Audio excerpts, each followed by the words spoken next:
নমস্কার, আজকে আমরা শুরু করতে চলেছি মার্চ 2026-এর সাপ্তাহিক রাশিফল। আমরা জেনে নেব মেষ রাশি।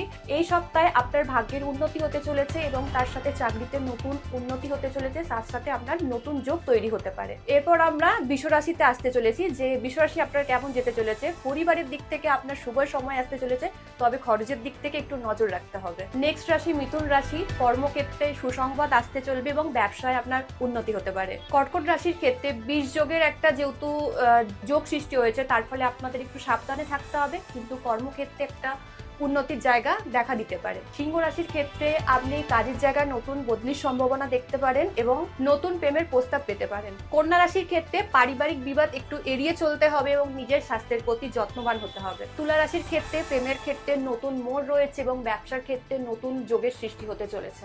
বৃশ্চিক রাশির ক্ষেত্রে হতে চলেছে আর্থিক অবস্থার উন্নতি ঘটবে এবং আপনার দীর্ঘদিন কোনো আটকে থাকা কাজের শুভ সূচনা ঘটতে পারে। ধনু রাশির ক্ষেত্রে কর্মক্ষেত্রে সম্মান বাড়বে, কিন্তু কোনো ভুল ডিসিশন কিন্তু আপনাকে এড়িয়ে চলতে হবে। মকর রাশির ক্ষেত্রে আপনি যদি ব্যবসা করে থাকেন, আপনার নতুন সুযোগ আসতে চলেছে এবং খরচের দিক থেকে একটু ধ্যান দিতে হবে। কুম্ভ রাশির ক্ষেত্রে আয় বাড়বে এবং নতুন সম্পত্তি কেনার একটা সুযোগ হতে চলেছে। মীন রাশির শনি ও সূর্যের প্রভাবে আপনার কনফিডেন্স বাড়বে, তবে স্বাস্থ্যের প্রতি নজর রাখা ভীষণ জরুরি।